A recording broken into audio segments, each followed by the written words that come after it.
The sleek exploration vessel Horizon glided through space, its engines humming quietly as it approached the massive Vexari space station. Commander Lisa Martinez stood at the viewing window, her back straight and her expression calm despite the butterflies in her stomach. This was humanity's first official diplomatic mission to the Vexari Confederation, an alliance of alien species who had only recently decided humans were worth talking to. 2 minutes until docking, Commander, said Navigation Officer Diane Powell, her fingers dancing across the control panel. Lisa nodded. Thank you, Officer Powell. Please notify the delegation to assemble in the airlock. As Lisa turned to leave the bridge, Science Officer Greg Hoffman fell into step beside her. The Vexari have been watching us for decades, he said quietly. Yet they only reached out 6 months ago. Doesn't that strike you as odd? They're aliens, Greg. Who knows why they do anything? Lisa checked her uniform in a reflective panel. The deep blue fabric with silver trim represented the best of Earth's united governments. But I've reviewed the preliminary reports. They think we're primitive. Greg snorted. Because we don't have natural armor plating like they do? Their biology doesn't make them superior, just different. The diplomatic team gathered at the airlock, Lisa and Greg, along with Dr. Kevin Walsh, communications specialist Ellen Ward, and cultural liaison Peter Jackson. All 5 humans had been carefully selected and trained for this mission. Earth needed this alliance to work. The technological benefits alone could advance human civilization by centuries. The airlock hissed open, revealing a reception area where 7 Vexari waited. The aliens stood nearly 7 feet tall, their bodies covered in overlapping plates that looked like polished stone in muted greens and blues. Their forearms ended in 3-fingered hands, and their faces featured vertical slits where a human might have a nose with large multifaceted eyes that reminded Lisa of insects. Welcome aboard Station Nexus, said the foremost Vexari in perfect English. I am Ambassador Zorkath of the Confederation Council.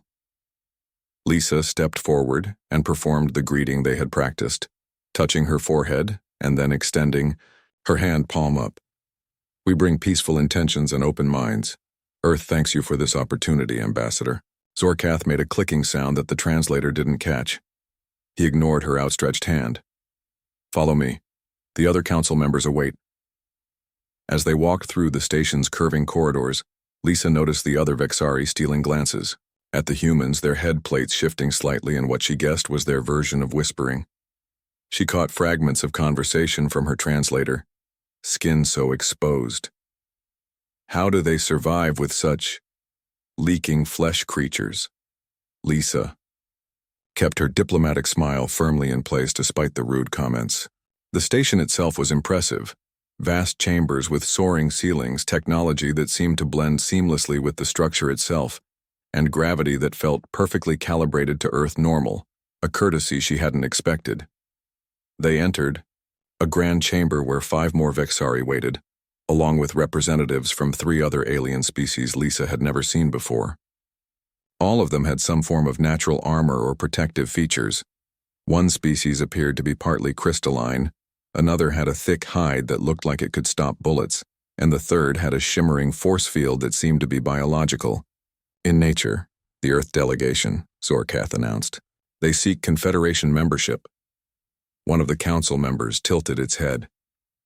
Such ambition for temporary beings, it said, its translator making the voice sound almost musical.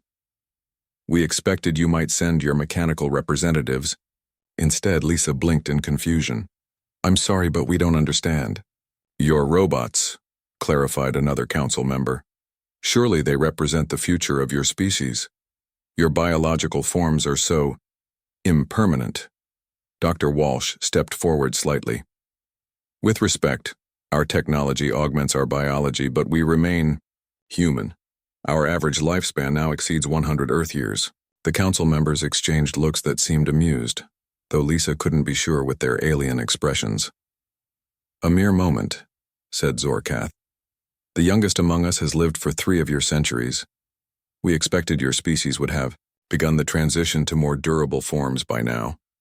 The reception continued with similar undercurrents of condescension. The humans were offered refreshments in special containers, as if the normal Vexari vessels might harm their delicate systems. When Ellen Ward asked about Vexari art, she was directed to simplified exhibits designed for developing species. During a tour of a ceremonial hall, Lisa found herself admiring an ornate object that resembled a scepter. It was made of a metallic material that caught the light in mesmerizing ways. "A reproduction," said a younger Vexari who had introduced himself as junior diplomat Tevla. "The original would be too dangerous for human handling." Lisa felt her patience wearing thin. "We're not children, Diplomat Tevla." "Of course not," the alien said smoothly. "But this artifact contains elements toxic to most carbon-based life. We would not risk your health." Lisa reached for the artifact, intending only to prove a point, when her hand slipped against an unexpectedly sharp edge. She pulled back with a sharp intake of breath, a thin red line appearing across her palm. The reaction from the Vexari was immediate. Several stepped back, their body plates rattling in what seemed like alarm. Zorkath made a sharp gesture, and a sterilization field sprang up around the artifact. "Commander, you are damaged," Tevla said, his translator conveying something between concern and disgust. Dr. Walsh quickly moved to Lisa's side, pulling a small medical kit from his pocket. "It's just a minor cut," he said calmly, both to Lisa and the watching aliens. He cleaned the wound with an antiseptic wipe, then applied a specialized bandage that contained nanite-infused healing gel. "The wound will heal completely within a day," Walsh explained to Tevla, who had moved closer, scientific curiosity apparently overcoming his initial revulsion. "Human skin has remarkable regenerative properties." "Remarkable for your species, perhaps," said Zorkath, who had been watching the procedure with what Lisa now recognized as pity. "But primitive compared to evolved defenses. This is why we hesitate to offer full membership to humans. Your biology makes you vulnerable, temporary. Your lives are spent constantly repairing damage." Greg Hoffman, who had been mostly quiet during the exchange, finally spoke up. "With respect, Ambassador, perhaps vulnerability has its advantages. Species that never face challenges rarely develop new solutions." Zorkath's faceplates shifted in what might have been a smile. "An interesting philosophy, Science Officer Hoffman. Comfort yourselves as you wish. Now shall we continue the tour, perhaps with more caution this time?" As they moved on, Lisa and her team exchanged glances. The path to Confederation membership clearly wouldn't be easy. The Vexari had already decided humans were lesser beings, fragile creatures barely worth their attention. But Lisa had a feeling they were underestimating humanity. They always did. 3 weeks passed on the Vexari scientific station. The human delegation settled into a routine, attending meetings with various Confederation representatives and exploring the limited areas they were permitted to access. Commander Lisa Martinez felt the sting of condescension every day, but she maintained her diplomatic smile and continued her mission. Lisa sat in the common area assigned to the Earth delegation, reviewing notes from the day's negotiations with cultural liaison Peter Jackson. The Vexari had offered humans access to some of their older technology, medical equipment and energy systems that were centuries ahead of Earth's capabilities, but considered outdated by Confederation standards. "They're treating us like a charity case," Peter said, running a hand through his short brown hair, throwing us scraps from their table. "It's still technology that could help millions back home," Lisa reminded him. "We need to stay focused on the bigger picture." Dr. Kevin Walsh entered the room, carrying a small device he'd been allowed to examine. "Their medical technology is fascinating, but it's all designed around their physiology. They have no concept of using technology to enhance natural healing. They just don't need it." Science Officer Greg Hoffman looked up from his datapad. "That's what I've been trying to tell the Vexari scientists. They evolved with natural advantages, so their technology developed differently. Our fragility pushed us to develop medical science that's actually more advanced in some ways." The conversation was interrupted when junior diplomat Tevla appeared at their door, his body plates a brighter blue than usual, a sign of excitement they had learned. "The Council has approved your request to observe the Energy Research Laboratory," Tevla announced. It is a great honor. No non-member species has been granted such access before. Lisa stood quickly.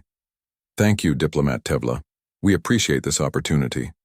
Ambassador Zorkath suggested Science Officer Hoffman would be most interested, but all of you may attend if you wish. The humans exchanged glances. This was the first real sign of progress in weeks. An hour later, the 5 humans followed Tevla through a series of security checkpoints into a vast laboratory space. Vexari scientists moved between workstations where swirling energy patterns were contained in transparent fields. The air hummed with power. Ambassador Zorkath met them near the entrance. This facility researches clean energy generation methods we have used for centuries. Primitive versions might be adaptable to Earth's needs. Greg stepped forward, his eyes wide with wonder. This is incredible, Ambassador. Are those contained fusion reactions? A simplified description but essentially correct, Zorkath replied, sounding almost impressed with Greg's observation. This particular experiment, he gestured toward a pulsing blue sphere of energy, generates power equivalent to your largest nuclear facility in a space smaller than your fist.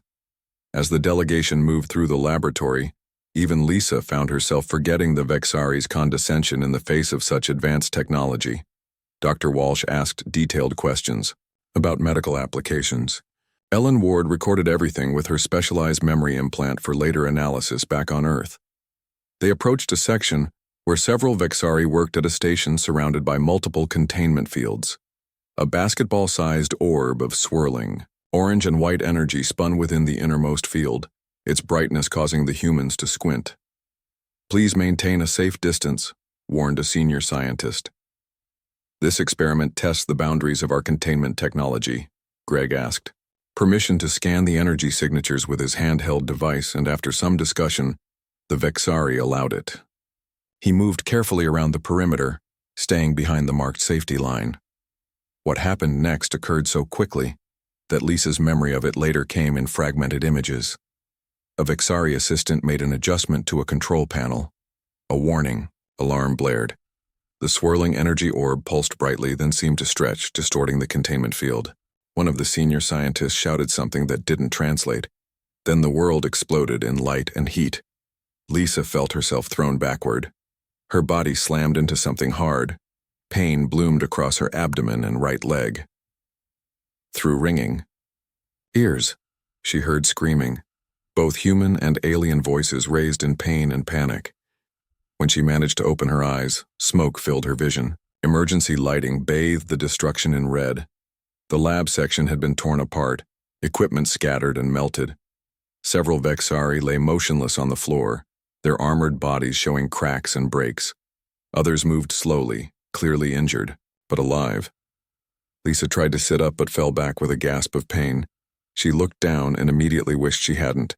A metal shard from some destroyed equipment had embedded itself in her right thigh.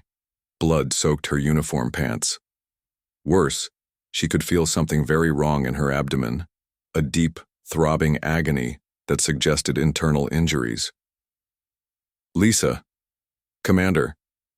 Dr. Walsh's voice came through the haze. He appeared beside her, his face streaked with blood from a cut on his forehead, but otherwise moving well. Don't move. You're badly hurt. The others? Lisa managed to ask through gritted teeth. Ellen and Peter have minor injuries. Greg took a bad hit to the chest, and I haven't found Tevla yet. Kevin pulled open his medical kit and quickly administered pain medication. We need to get you to better medical facilities. Lisa watched through a growing fog as Vexari emergency responders entered the lab. They moved efficiently, separating into teams to treat their wounded. One approached where Kevin worked on Lisa. Our medical bay cannot treat humans, the Vexari medic said, its voice flat. Their biology is too different. Kevin looked up sharply. She has a punctured liver and a shattered femur. She needs surgery immediately. The Vexari's body plates shifted, and what they had learned was a gesture of regret. We would cause more harm than help. Our tools are designed for Vexari physiology. Ambassador Zorkath approached, limping slightly but otherwise unharmed. We have contacted Earth Command to report this unfortunate accident. We recommend immediate evacuation of your injured. Evacuation? Kevin stood, anger clear on his face. The nearest Earth vessel is 3 days away. They won't survive that long without treatment. Zorkath's multifaceted eyes blinked slowly. I regret that injuries of this severity are beyond saving for your kind. We understand humans lack the physical resilience to recover from such trauma. Greg Hoffman was brought over on a hovering stretcher, his breathing labored but conscious. That's not true, he said weakly. Dr. Walsh, tell them. Kevin's expression shifted from anger to determination. We need space. Convert our quarters into a treatment area. I need all our medical supplies, clean water, power, and access to our ship's medical database. Zorkath seemed surprised by the request. You intend to attempt treatment? With your limited equipment? We're not as helpless as you think, Kevin replied, already checking Lisa's vital signs again. Humans have been patching each other up for thousands of years. As Lisa felt consciousness slipping away, she heard Kevin add something that sounded almost like a challenge. Watch and learn, Ambassador. You might be surprised what fragile humans can endure. The darkness took her then, but not before she felt a surge of pride in her doctor's defiant words. The Vexari were about to learn something important about humanity, if she survived long enough to see it. Lisa drifted in and out of consciousness. Pain washed over her in waves, sometimes sharp and clear, other times distant and foggy. She caught glimpses of faces, Dr. Kevin Walsh working with intense focus, Ellen Ward assisting him, and occasionally, the multifaceted eyes of Vexari observers watching from a distance. The human quarters had been quickly converted into a makeshift medical facility. Kevin had pushed together several tables to create a surgical platform and used the emergency medical supplies from the horizon, along with some basic items the Vexari had reluctantly provided. Blood pressure dropping, Ellen reported, her voice steady despite the stress. She's lost too much blood. I know, Kevin replied, his hands steady as he worked to remove the metal fragment from Lisa's thigh. We need to use the experimental treatment, there's no other option. Peter Jackson looked up from where he was monitoring Greg Hoffman's condition. The nanite therapy? But that's still in trials back on Earth. Kevin nodded grimly. And now it's in trials here too. Her liver damage is too severe for conventional treatment with our limited equipment. From a specially sealed case, Kevin removed a small silver container. Inside were 2 vials, one containing a cloudy fluid, the other a clear blue liquid that seemed to shimmer under the lights. A senior Vexari medical observer named Ethazora moved closer, her body plates shifting with curiosity. What treatment is this? Our scans show your commander's internal damage is beyond repair according to our understanding of human physiology. Nanite-assisted tissue regeneration combined with stem cell therapy, Kevin explained as he prepared an injection. The nanites create a scaffold at the cellular level, while the modified stem cells speed up the natural healing process. Ethazora's 4 hands made a gesture of skepticism. Your species has such technology? Why then do you still appear so vulnerable? It's experimental, Kevin admitted. But Commander Martinez signed the authorization for emergency use before our mission launched. He carefully injected the first solution into Lisa's abdomen near the liver damage. Now we wait. Over the next several hours, Kevin monitored Lisa's condition while also tending to Greg, whose punctured lung was stabilizing. Peter and Ellen took turns resting and assisting. The Vexari observers maintained their distance, occasionally taking readings with their advanced scanning devices. 26 hours after the accident, Ambassador Zorkath entered the human medical area. Earth Command reports they have dispatched an emergency medical vessel. It will arrive in approximately 48 hours. His eyes moved to Lisa's still form. Will your commander survive until then? Kevin looked up from checking Lisa's vital signs, dark circles under his eyes from lack of sleep. Her condition has stabilized. The internal bleeding has stopped, and the nanites are repairing her liver tissue. Zorkath's body plates shifted in what the humans had learned was surprise. Our medical team believed such damage would be fatal to a human. You underestimated us. Kevin said simply. Humans have been advancing medical science for centuries, precisely because we aren't naturally armored like Vexari. We had to develop other solutions. Ethzora approached Lisa's bed and studied the medical readouts. The cellular activity is remarkable.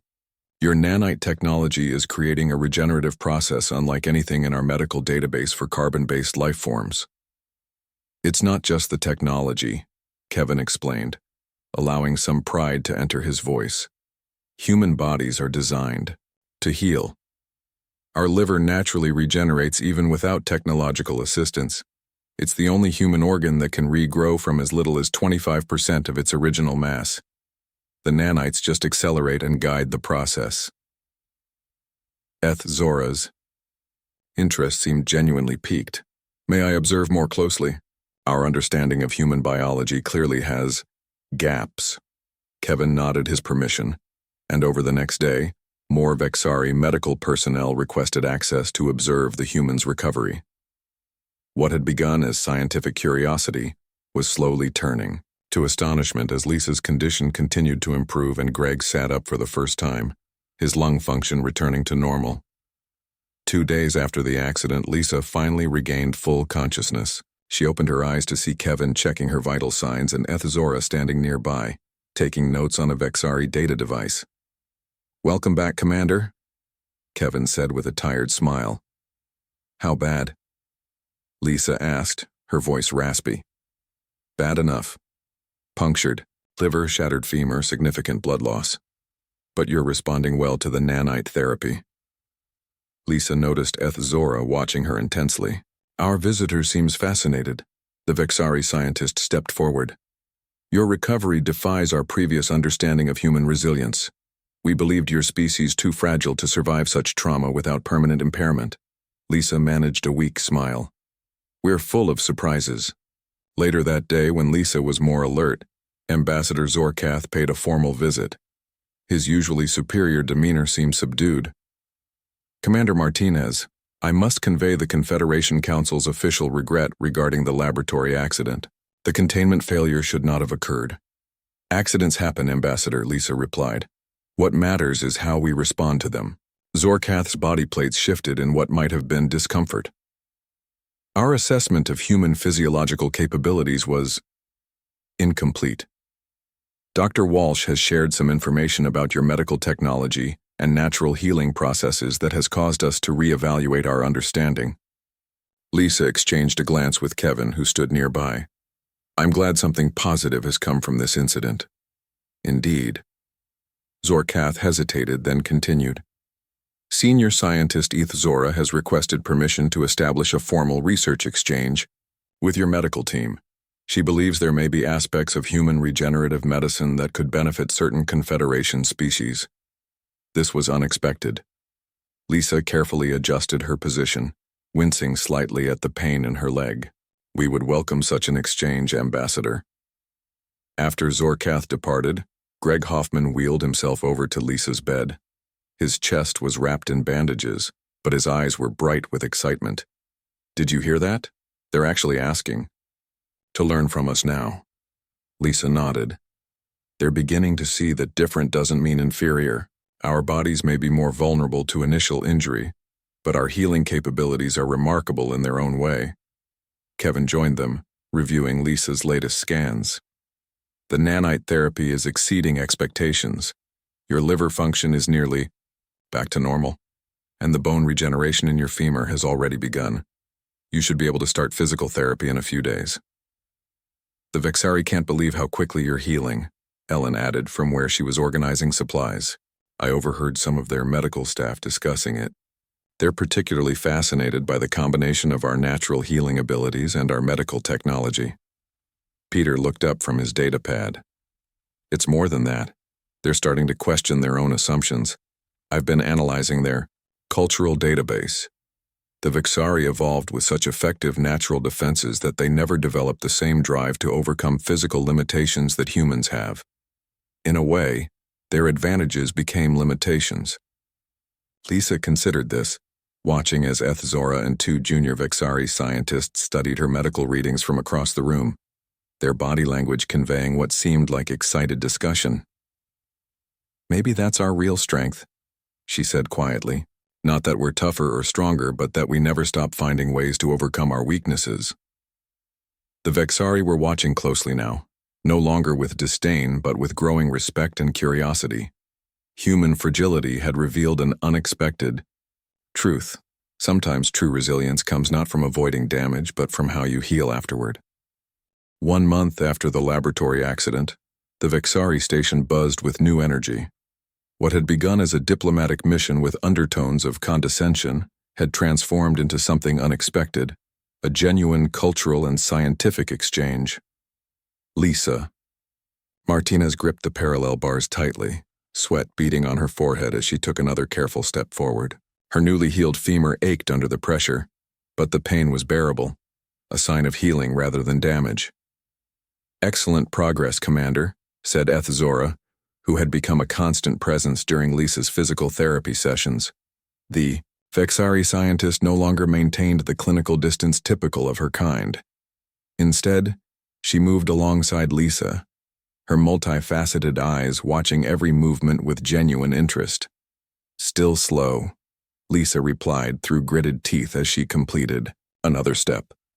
"Yet remarkable given the extent of your injuries," Zora countered.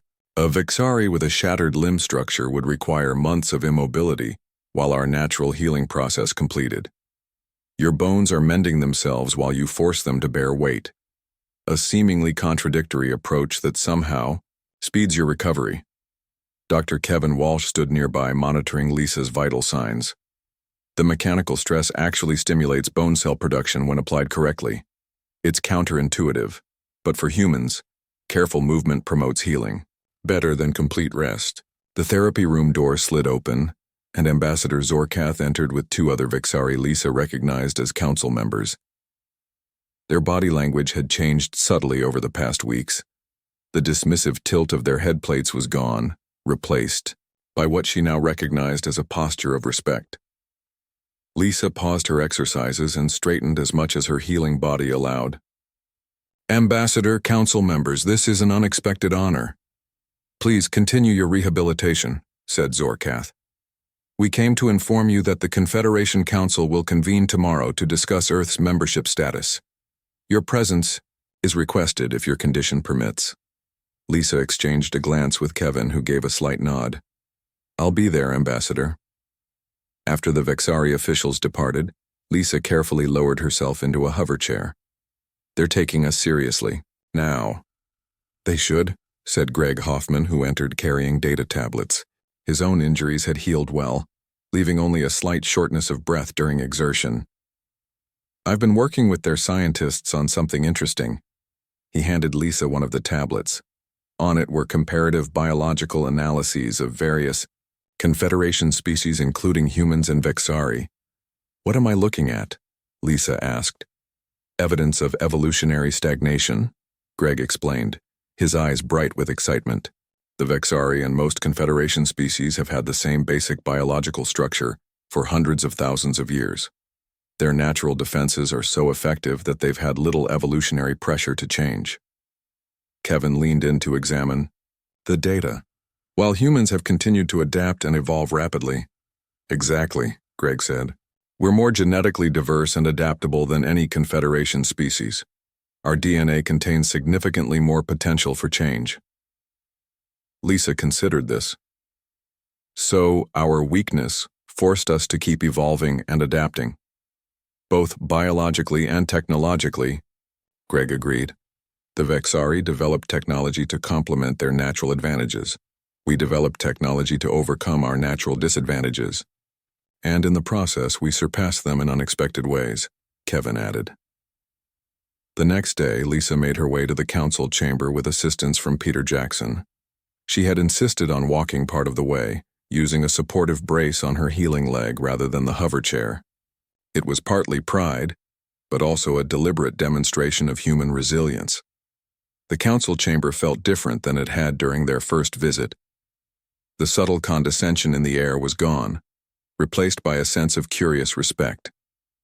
Representatives from all the Confederation species were present, many watching Lisa with what seemed like new appreciation as she made her way to the human delegation's position. Ambassador Zorkath opened the session. We gather to reconsider Earth's petition for membership in the Vexari Confederation. Recent events have provided new information that merits council attention. The senior council member, whose name Lisa had learned was Val Teth, spoke next. The laboratory accident, while regrettable, has led to unexpected discoveries regarding human biology and medical technology. Senior scientist Ethazora will present her findings. Ethazora moved to the center of the chamber, activating a holographic display that showed detailed medical scans of Lisa and Greg during their recovery process. Honored Council, my analysis of human regenerative capabilities has revealed qualities we previously overlooked, she began. While humans lack the natural armor and redundant systems that protect Vexari biology, they possess cellular regeneration mechanisms of remarkable efficiency. The images shifted to show the progressive healing of Lisa's liver and femur over the past month. Most notably, human medical technology has evolved specifically to enhance these natural healing processes, Ethazora continued. Their experimental nanite therapy accelerates tissue regeneration beyond what we believe possible for carbon-based life forms. This represents a fundamentally different approach to medicine than that of any current Confederation species. Val Teth's body plates shifted in what Lisa now recognized as thoughtful consideration. How might this benefit the Confederation? Several of our member species suffer from limited regenerative capacity, Ethazora explained. The crystalline morph cannot repair their core structures if damaged. The Grantai struggle with neural pathway regeneration. Human medical technology offers potential solutions to these long-standing issues. The council chamber buzzed with discussion. Lisa caught Greg's eye and saw a small smile playing at the corners of his mouth. They had come seeking membership as supplicants. Now the Confederation was discussing what humans could offer them. Zorkath addressed Lisa directly. Commander Martinez, your recovery has been most instructive. The Council would be interested in your perspective on this matter. Lisa stood carefully, refusing Peter's offered support. She wanted to stand on her own, literally and figuratively, before the Council. What happened in the laboratory was an accident, she began, but how we all responded revealed important truths. Humans may lack your natural defenses, but we have never let our vulnerabilities define us. Throughout our history, we have turned our challenges into opportunities for growth. She gestured to her healing leg. This injury would have killed most humans throughout our evolutionary history. But we developed medicine, technology, and a deep understanding of our own biology. We didn't just accept our limitations, we overcame them. Lisa looked directly at Zorkath. The Vexari evolved with armor. Humans evolved with curiosity and determination. Both are valuable. Both represent different kinds of strength. The council chamber fell silent as her words sank in. Finally, Val Teth spoke. We have misjudged humans, the senior council member admitted. What we perceived as fragility was merely a different type of resilience. The Confederation would benefit from Earth's perspective and medical knowledge. Zorkath stepped forward. The Council proposes full membership for Earth in the Vexari Confederation, with special emphasis on medical and scientific exchange programs. A formal vote followed, unanimous in favor of Earth's membership. As the session concluded, Lisa found herself surrounded by curious representatives from various species, all eager to learn more about human medicine and biology. Ethazora approached, her body language conveying what Lisa had learned to recognize as excitement. Commander, the Council has approved my proposal for a joint regenerative sciences initiative. Would your Dr. Walsh be interested in leading the human side of this partnership? Lisa smiled. I think he would be honored. As she looked around the chamber at the gathering of diverse alien species, Lisa couldn't help but feel a sense of pride. Humans had come to the stars expecting to be the newcomers, the less advanced civilizations seeking knowledge from ancient, spacefaring races. Instead, they had found that even the most advanced species had something to learn from humanity's unique journey. The Vexari had evolved with armor, Humans had evolved with scars that healed stronger than before. 6 months after the laboratory accident, the Horizon prepared to return to Earth. The ship's main observation deck was filled with both humans and Vexari, gathered to celebrate the successful conclusion of what had become a historic diplomatic mission. Lisa Martinez stood at the window, watching the stars. Her leg had healed completely, with only a faint scar remaining as evidence of her injury. She no longer needed assistance to walk, though Dr. Walsh had warned her she might feel occasional pain during extreme weather changes, a small price to pay for what they had accomplished. "Commander Martinez," said a now familiar voice. Lisa turned to see Ambassador Zorkath approaching, his body plates polished to a formal shine. "Your ship departs tomorrow." "Yes, Ambassador. We're ready to bring the good news home." The Joint Regenerative Sciences Academy is already under construction on Earth, Zorkath said. Several Confederation species have registered their interest in participating. The Council never anticipated such enthusiasm. Lisa smiled. People are often eager to solve problems they've lived with for generations. Your species may have evolved without need for advanced regenerative medicine, but others in the Confederation haven't been as fortunate. "A truth we overlooked," Zorkath admitted. "Our natural advantages became a kind of blindness." Across the room, Dr. Kevin Walsh was deep in conversation with Ethazora. The Vexari scientist had requested and received permission to travel to Earth as the Confederation's lead representative at the new academy. Their work together had already produced promising results in adapting human nanite therapy for crystalline morph physiology. Greg Hoffman stood with several junior Vexari scientists, explaining something on his datapad that had them all leaning in with interest. His discovery about evolutionary patterns across Confederation species had sparked an entirely new field of comparative xenobiology. "Your people have integrated well," Zorkath observed. "Better than I would have predicted during our first meeting." "We're adaptable," Lisa said simply. "It's what we do best." The celebration continued as evening approached. Eventually, Lisa stepped away from the crowd to take a moment for herself. She found a quiet corner of the observation deck and sat down, feeling the pleasant ache of her healed muscles. "May I join you?" asked Ethazora.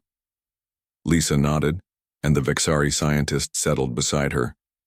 "You seem contemplative, Commander." "Just thinking about how differently this mission turned out than we expected," Lisa replied.